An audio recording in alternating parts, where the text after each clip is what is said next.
The 2016 MotoGP has been anything but predictable. Regulation changes and strange weather making every race a surprise.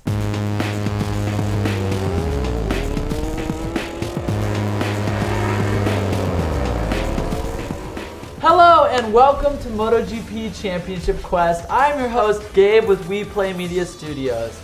You know, my mom always reminded me to look on the bright side. In every cloud there's a silver lining, and well, in MotoGP there are plenty of clouds. The silver lining is Rossi may still have a chance at his 10th title, but the only problem is Marquez is preventing it. Before 2016 started, it looked as though Marc Marquez was on for a repeat of his difficult 2015 season. The RC213V had struggled in testing, and taming the aggressive engine with the new electronics was taking longer than expected. But then in Argentina, he mastered the flag-to-flag race and backed up his win with another in Austin. He'd have to wait till round 9 to return to the top step. The French GP a slight hiccup in his season when he crashed and only managed 13th place. Aside from France, Marquez rides like a new man, and the race in Assen was a perfect example.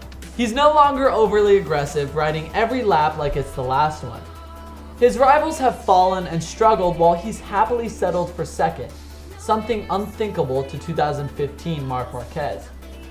But his mature approach has given him the championship lead as the summer break begins, and has him 56 points ahead of where he was after the German GP in 2015. He is the MotoGP World Championship's biggest improver. Will Marc Marquez or Valentino Rossi be the 2016 champion? We'll just have to wait and see. Silver linings aside, round 21 of the Fan World Championship has been a great battle thanks to you, the fans. We are seeing more and more support for riders like Yanni Hernandez and Loris Baz, with contributors like Jeanette Easton and Rod Fiore, who are nipping at the heels of the other teams, inching closer to the podium, challenging players to a most exciting Fan World Championship. Let's go over who won round 21 of the Fan World Championship and talk a bit more about the season so far. For round 21, in third place we have Yanni Hernandez, with top contributor of the Ducati team, Andrew Hall. Great work, Andrew. Yanni's Pull&Bear Aspar team salutes you. For the second week in a row, Ant Ants has managed to reach second place on the podium, racing as Loris Baz. Congrats to Baz and Ants for the second place victory.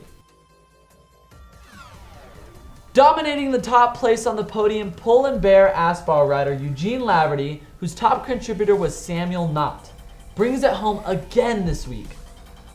Aside from Eugene's amazing consistency with victories in the Fan World Championship, riders like Laverty have gone from celebrating scoring a single point to being disappointed with anything other than a top 10.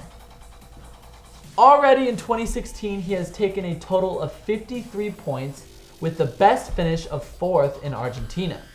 Laverty has scored points in every race and could easily see himself end the season as the biggest improver overall. Great job, Sam and the Aspar Ducati team in this week's Fan World Championship. Big congrats to all of the riders and teams. Thank you to all of the contributors who raced and supported the riders in this week's championship quest. Keep pushing for the top and you can meet the riders at the race of your choice, see the paddock babes, and win all sorts of other prizes like Tissot watches and Nolan helmets. We are all ready for the race at the Austrian Grand Prix on the 14th of August, marking the halfway point of the 2016 MotoGP season. The new electronic regulations have come as a blessing for the independent teams, especially those who ran under the open class in 2015. Just like Laverty, the new electronics and software have given Hector Barbera a new lease on life. The Spaniard is, just like Laverty, 46 points better off after 9 races in 2016 than he was in 2015. In Germany, Barbera took to the front row for the second time in his Premier Class career, an incredible achievement given the fact that he is on a 2014 model Ducati. With 65 points, Barbara is also leading the Ducati average in the championship standings. Valentino Rossi began the 2015 summer break with 179 points and the championship lead, a 10th title a real possibility. He's taken 2 wins and 2 seconds, but is a staggering 68 points behind his 2015 self after 9 races.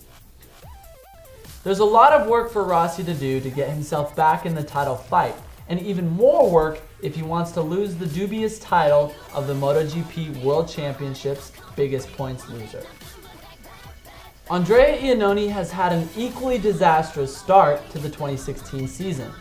He's crashed in Qatar, Argentina, France, and Barcelona, and taken more than one rider down with him in the process. When he's finished, he's only once been out of the top 5, but the falls have taken their toll and he's 55 points behind what he had in 2015 after 9 races. With 63 points, he's also the second Ducati in the championship, 8th, and behind Barbara. The Maniac remains unwaveringly confident in his speed and ability, determined to get Ducati's first win since Stoner before heading off to Suzuki. Could the Austrian GP offer he and Ducati a chance at redemption? Aside from the electronics, the biggest technical change in 2016 has been the move from Bridgestone to Michelin tires. What do you guys think of the 2016 MotoGP season so far? Let us know in the comments below. Thanks for subscribing to our channel. Keep racing, and remember, there are tons more prizes that await the leaders in the Fan World Championship.